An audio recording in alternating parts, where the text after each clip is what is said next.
ome hi dari lechan ve alari lova dar ku achong kan bang man le tur anga ila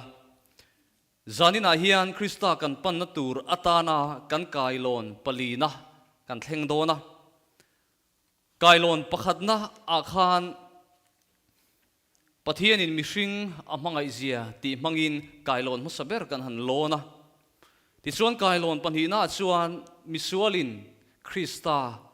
amamo zia ti mangin kan lon lea ti chuan nizana khan akailon pathumna simna kaltlangin kan han lona ti chuan zanin azan lina akailon palina chuan in puanna ti kaltlangin kailon zo chole kan tumdon ani pathian ti thiang limilo chiarang tu fingte bung som ni pariat chang som pathum le som pali bo chia da zeb tu te chuan muingil lovanga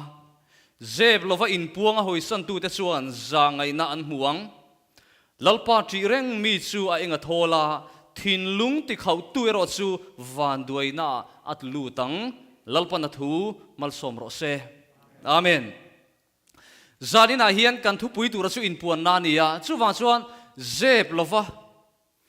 in puanga hoisan tu te chuan pathian zangai na le ngai damna an dong don ani chu te chu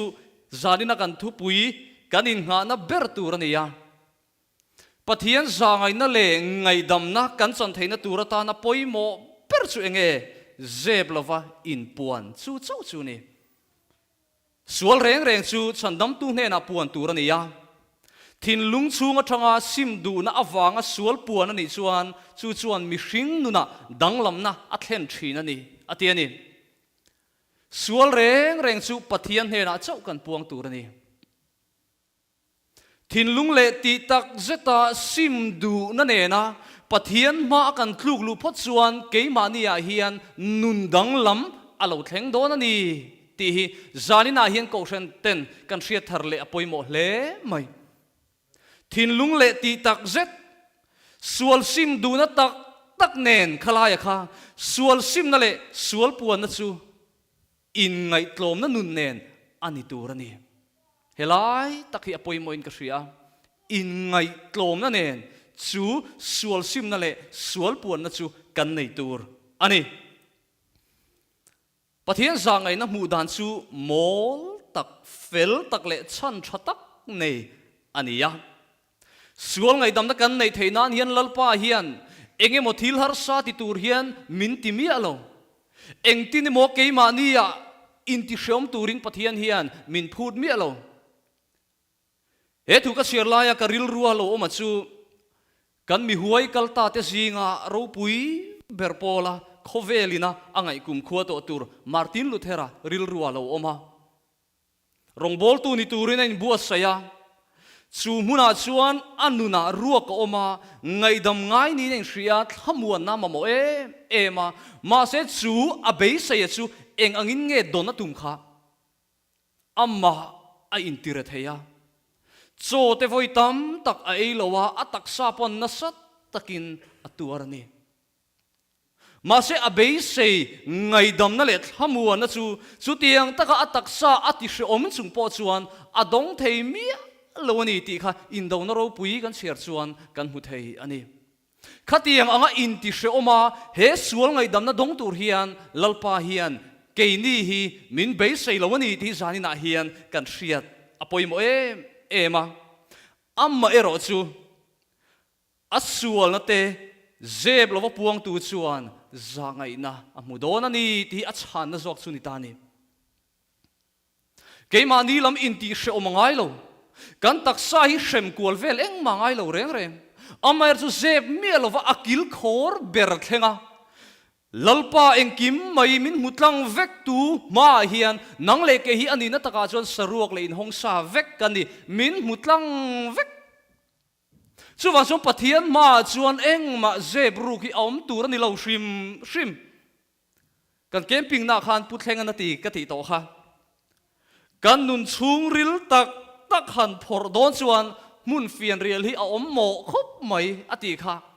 adik khopin ka hria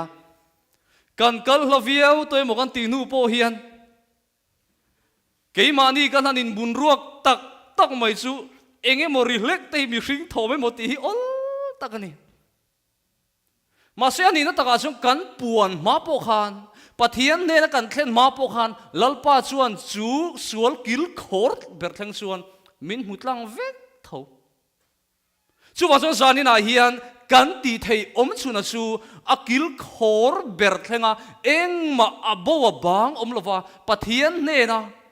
zeb lova in puan na hian ngai dam na le za ngai na min san tir thei ani chu chu wa chuan zani na hian engma lalpa ma hian nang le ke hian zeb tur kan nei love min hutlang vek ani ti hi kan hriat avan poimo em zakopa chuan ti hian min lo shila chu ti chuan ti dama inom theinan in sual te thupa choi ton ula in tong trai sak ton thin ro hei tak mai hi hei jing tin ko san ho kan tong trai thina anuam khop maya ma se tun lai phei chu hei khuwa vot chowa han mutlang mai achak om ka ke chu ka chak thei ko maya daruk le bi somli panga alam hi ka setlang puya Sunday jing hi chuan sarile san vela ka tiang deu le khal kan tong trai hun zir khan alam ha ka ti dang lamani han mutlang mai achak oma tuna phei chuan ni la chuak thalawa khuwa vot to a chu ta chuan karil ro lo oma chu in tong trai sak ton thin ro ti lai taka hi kan tong trai pui fo an ming kan lam fo te chu kan ril ro hian an riek de reng tlat zel amak lutuk mà sẽ cần hun aronin her chua chowa khami ta chung kwa ha kan tong trai ni chuan chu mi ta chung kwa chu kan thin lunga chuan alang tam vak lawang ani na taka chuan chu tiang deu chuan ko thana hian a ming malte te in kan tong trai pui theilo ani pon lalpa khongai takin kan ko saniti ang zong tal hian trong trai na thui cham zia thei tai la tu na hian ke mani in kara le ko ran chung kwa hian dang lam na thlenga nge mo ti te ka ngai tua chuwang chuan zakopa chuan in trong trai sak ton thin ro sual te ngai dam thei tu pathian he na chuan in sual te thu pha choi ula in dig lo na po thu pha in choi sak ton thin ro hei tak hi poimo khop mai thu pha in choi ton hi chu ta chuan engtin nge ti hian min hril zui in dig lo na po thu pha in choi sak ton thin ro I thien emo I then om emo I ti vui to chuan I dig lo na su I hriat tir ngei turania anin angai dam ve tur cheni atiani helaya hian tu emo chuan kapoi a soi ni in in thria chumi chuan ka thiam lo ani min ngai dam ro tin thu pha thun huai rol takin hre tak chung suin chu la ti wangin thu pha ron choya ma se ke ma ni lamina kan lo in khar khipa ngoi ro kalo ngai tu lo ka nge ka ngai dam mai thei lo che kan lo ti ani chuan chu adik lo hle ni atiani chu wang chuan mi na ilaka thu pha ron choi to chuan I ngai dam nge turani atitlat mai ni chu wang chuan sani na hian thu pha in choi ton te hi apoi mo ma chu pathian thu ania ti chuan ka du em mai he tong kami he chatuan nga fak atanga ka mu chau hi nia chu ti hian a soi ani iti lungni lowa chu pathian ta ania wangin pathian ngai nam da dil ro chu tianga iu nau pa iti lungoi lo chuan asiam tu le atlan tu chunga chuan I sual ani ati hei hi ka ngai tu chianga ka chiar lai pon ke ngei po hian mi po hi ka van soi tam to tak em ti hi ka revek ani ma se chu poi ka soi fo thin na chuan kan pan hi kar chawa thil thlenge mo ka lo ti kha alo ni mi alo ani ti he thu tang hian kan hre thar ta mi lung iti oi lawa mi ril ru iti na ni chuan ama mai ni loin asiam tu ril ru iti na ni ti he zol nei zia kina minan ko mu chia hian o lalpa I ril ru hi I poi hi ka van lo soi nem to em ti hi voina po pathian ne na ngai dam ka dil na ani unau du ta kai kan ngai tu chia na ngai khop mai I kausan member emo inupui pasal ifa tene na idin karpo ni se thiam zo kha in ngai po ni mai thei aril ru iti na ta ihliam to chuan ama mai ihliam ani lowa asiam tu le tlan tu pathian ihliam telani chuwang chuan pathian ne na chuan ngai dam dil ro atiringot mai ni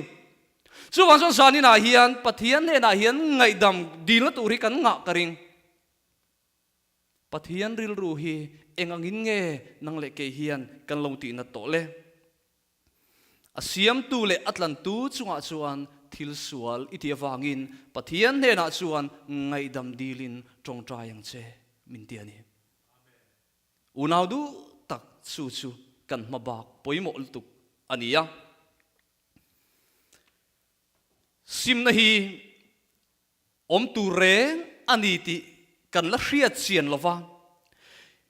in ngai tlom le lung chia kan sual na chu ten om ani ti kan hriat chian bok si lo chuan sual ngai dam na tur kan zong tak ngai lo kan zon si lo chuan pathian amuan na po kan mungai don lo ani ti zanina hian thil poimo em mai chu sual na hi aten om ani ti zuk hriat na atangin chu ngai dam na kong chu kan zo thei chawani ati tat mai ni chu wang chuan sual ten om zia le sual ina min khoi poi zia te sual huat thalak om zia te zanina hian kan zuk chian lo chuan chu ngai dam na kong puya chuan ikal lo wanga engtin nge ikal lo chuan pathian na tangin muan na i mu theiang tin zona poimo lutuk min zot ani chuwang chuan zanina hian unaw du tak he sual na hi aten omani ti hi kan zuk chian thar apoimo ema sual ngai dam na te kan nei lo na chan chu kan in ngai tlom du lo wang chawani he laya tir ka soyang khan in ngai tlom na poimo sia he lai hina ron soinon lea sual puan na chu van tlang sing ani emo ma ni chawin ani emo thin lung le ti tak zeta ti turani ati apoi mo kho mai sual puan satlia khami khathil om thei ani ya van tlang ma po ni se keima ni mimal ang pon ni se thin lung le ti tak zetin he sual puan na hi kan nei tur ani ya sual puan na hi phim khur lo tak le ngai tu chiang lo ati mai tur ani lo hei kan thriat na poimo khop mai kalpa mai tur ani lo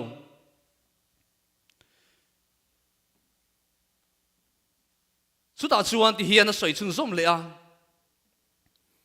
sam phu tu chuan lalpa chuan thin lunga lung che da chu anai thina rilru taka in chir da chu achan dam thin lalpa chu fakinom ro se unadu tak thin lung le ti tak zeta in chir na ne na lalpa ma kanin puang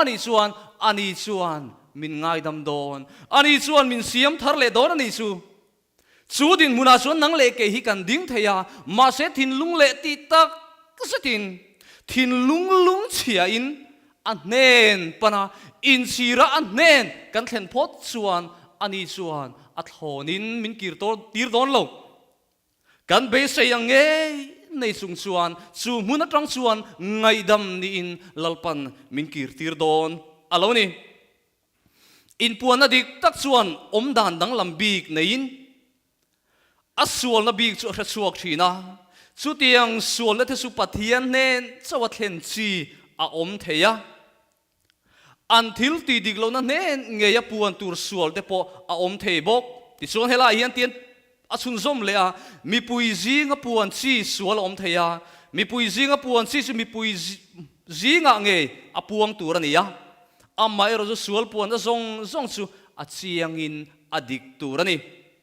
isual na nge te khasep tur ani lawani ti hriang cheti ma se hela hin in puan na kan ti hian chu in puan na chu apoi mo ema ma se ahun le mun kan hriat lo chuan chu chuan thil poi tak a thlen the ni ti hi kan hriat apoi mo a ko san pakhata chuan an ti a tak tak ani nge pok hra chi lowa an soi pakhat chu ko san khan lim khop maya camping an neya pa pakhat chu ron ding chu testimony ron soya an ko san member pakhat ami ne na an lo kho sak dan te khang vel kha moron puang to vok mai ko ran mi pui ma khan a buai vek mai ni kha testimony khan thila ti buai vek chuwan so kan in puan ta tur mun po hi kan than thi mangai ko ran ma puan chi a oma mi mal ne na kan in kara puan chi a oma mi pui ma puan chi oma chu su ke ma ni hian kan thlir thiam angaya mi pui ma puan chi mielo kan in puang ani chuan chu chuan eng kim hi a khoi poi thei ani ti hi zani na hian kan hriat tel thawangai in puan na kan ti lai khan chu in puan na chu khoi hmuna puan tur nge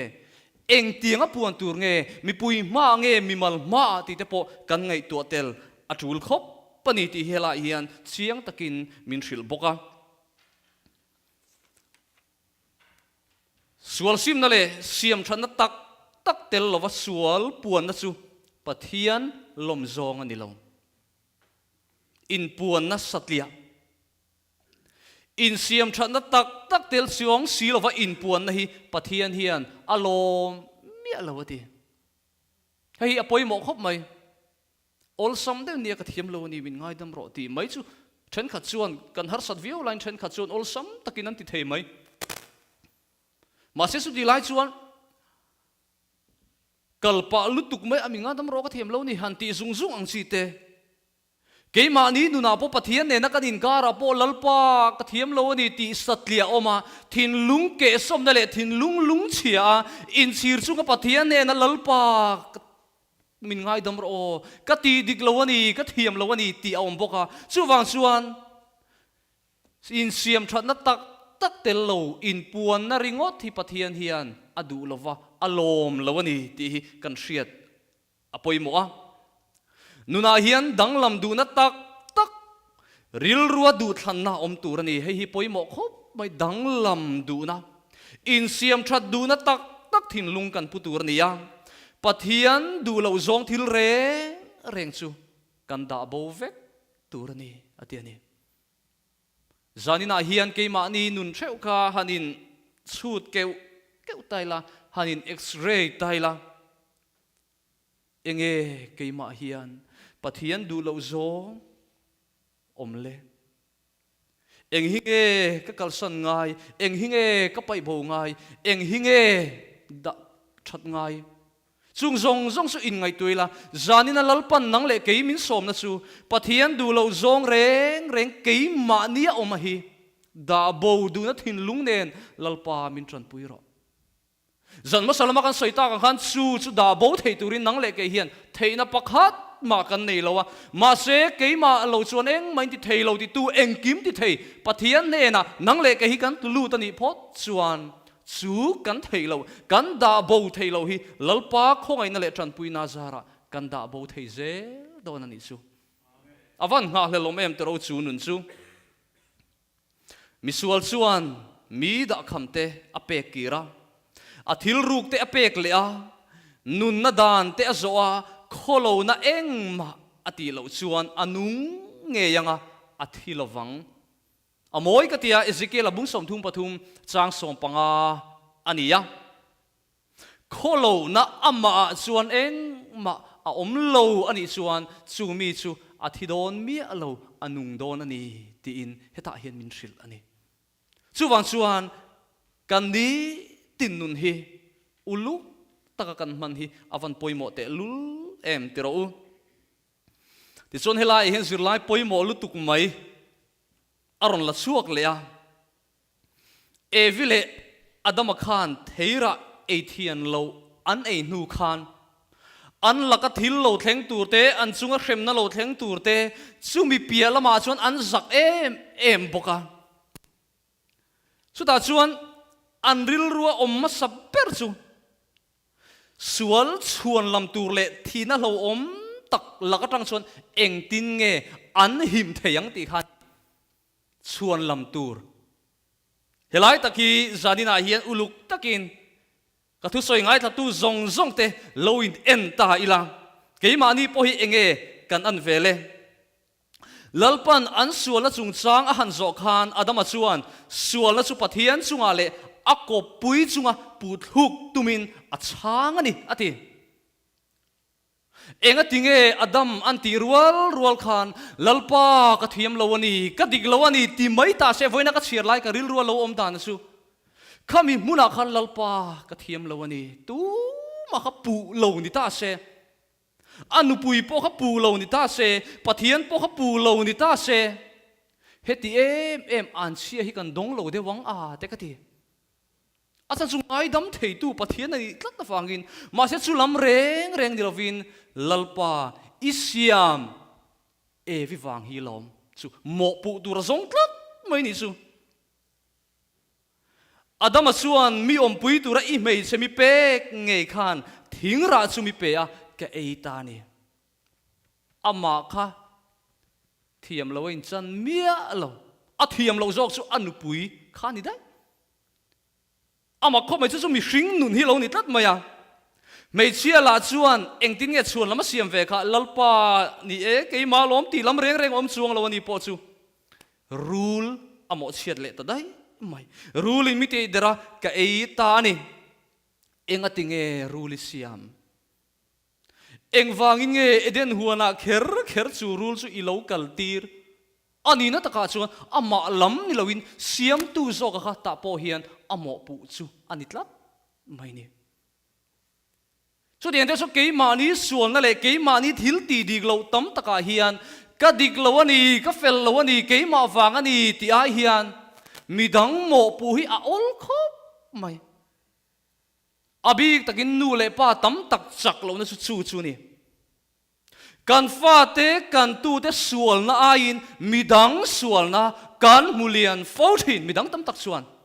chu he mi te chung kwa e vile adam te chung ku atanga bullo in tran to ani wangin kan nu le pa ma saber te an nia kan chun fu khop mai he thila hi chuan ma se chu kan ti dan tur ani tlat lawani ti hi zanina hian kan hriat apoi mo englai ma in ka thil ti suala khan pathian du lo zong ka lo ti thina khan ka thian te ka pu ngai lo ka duwa ka eya ka inani mai chu tiang che chuan kan fa te pon an lo ti ani pon an suala an duwa an ti ve ani mai an thian te kha wa pu tu rom lo reng amai ro chu thian kom phim khur tur chuan kan zil hau tur ani ma se an ti san na chu an thian te ni lowin amma khani tu ma hian kha chen zu ka ina ka hian mi pakhat po hian far khat po hi aron la thun lui lo reng mei zial fo khat poi voi khat poi min la fo lui tir lo tu ma hian ka du thu vekin ka ina ka du thu vekin ka zu ni chuan kan thil ti sual le ke mani chung ko har sana kan to me ka po hian midang pu tur an ni lo ke mani kan ni hei sanina hian kan in pomangai chu achiang ani heng te hi mei chia chuan asual chuan lama siam chu ni a chu tiang chuan an tluk na khan pathian an mo chiata mani thiam in chan tin ril ru hi chu setan lakatranga chuak ani unau du tak tu na ka soi me ka ti hen ron sung zom ta ni chu mani in thiam chop naram hi chu setan atranga chuak vek ani chu zol nei thu sia ani chu wa so mani kan in thiam zat chung chuan setan lama ka trang ti na ni ji chu mani ralna mani thiam lo itina mani dik lo intina zel sokhi pa du zong lo nia chu wa so sani na hen unau du tak thil poi mo lu tuk chu keima kani ka thiam lo ani mani in thiam chop narma tangin nang le ke hi kan chua achul ani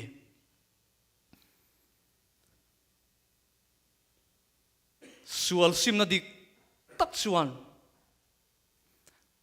asual kha a in phurtira vervek na le bum na tel lowin asual kha apom mai thina hai amoi ka tia vervek na le bum na tel mi lowin asual chu apom mai thina che khon tu mang ang tak chuan van lampo hoingam lowin ni jana kan soita kha van lampo hoingam lovin ta hina ron soi chung zom le pathian ke mi sual chunga hian khongai takin za nga yang che chu atong try na nia sual sim te ta na athi sen chuak khan i suan a soi pui don awangin chung an sual te hret chuak tu chuan ani thiam chang don ni u nau du tak nang le ke na thiam kan chan don chuan kan sual na te kan hriat chuanga ya pathian ne na tu nuai rol takin in thiam lo tak chungin thin lung ke somin lalpa ka thiam lo ani min ngai dam ro chu chia khon tu nu na chu lalpan adu ber alonia simna le in ngai tlom na dik tak pathian thui na entir chu sual puan du na mani in thiam chop na om hau lo chu ni tile ta chu mani in thiam chop na ram zong zong hi zanina he kailon pali nei chu min thria sak vekatum mani in thiam na ram reng reng chu min thria sak vek ani pola chuan pui thiam telal ne na thu ka muwa pola in puan na kha helai hi ngai tuang o mani in thiam na man om lo zia chu kan pu ten min tira kan ho tu ten min tira lo male ti lam reng reng kha om lo helai kan chiarange pui thiam lal ten he na thu ka muwa he thu ka chiar lai ka ril ro lo ma chu a thalama hi chuan ka man hi amoi lo wa dik lo ani ka ti vek tai la adik lo a thalama chuan ma se a thalo lama chuan kan ti man kha adik le mi lo ti hi helai hin ka zu mu chuakin ka hria chu tiang che chuan helai a hian pola po hian pui thiam lal ten he na thu ka muwa mi thiang lim te zinga mi tam tak ta ni na ka khung boka chu ka ani sel an ti hlum lain ti hlum rem ti lama ka tang boka in khom na in tina ka hrem fowa i suat hu soi chiat tir ka tum sham shama an chunga ka kol em ema ram dang kho thleng po in ka ti du da thina ni ani na kha se pakhat ma om lo ani chu apian thar to nu khan chu apian thar ma ring tu te ne na a khosak dan le a che dan a khan eng ma zep anei lo ti hlum sefena an den lum lai ngei po khan arem ti tu kani ati mia mai ne hoi sen khop mai chu chu zanina hian mani lam ram in thiam channa atanga kan chua chu setana thanga tanga kan chua lalpa ka thiam lowani tia pathian lam kan tran atul tak zet zet ani thin lung chia le in ngai tlom sual sim na dikina anne to nu te chuan pathian mangai na le calvary man chu an ngai sange yang fopa in apa du tak ne na ain puang in sual sim tak tak chuan pathian ma asual zong chu athlenang ati sual sim dik tak chuan in puan na dik taka chuan lalpa ma antlut ngei thin alone kan sual de thupa kan soi chuan unal du tak helai atop nan man ka tumani kan sual de thupa kan soi chuan kan sual de ngai dam tur le kan fel lo na zong tleng fai turin ama chu arinomin a felani lalpa chu fakinom ro se unal du tak zanina hian kan sual de thupa kan soi phot chuan kan sual de ngai dam tur le kan tin lo na zong min tleng fai min sil fai tur hian ani hi alarinom rengani ti kan dil ruwa vong rengila chuwang chuan eng ma abo bang om loin akil khor ber thangin zanin hain lalpa ma kan sualte puang anguti in pathian mingin ka som choni lalpa na thu mal som ro se amen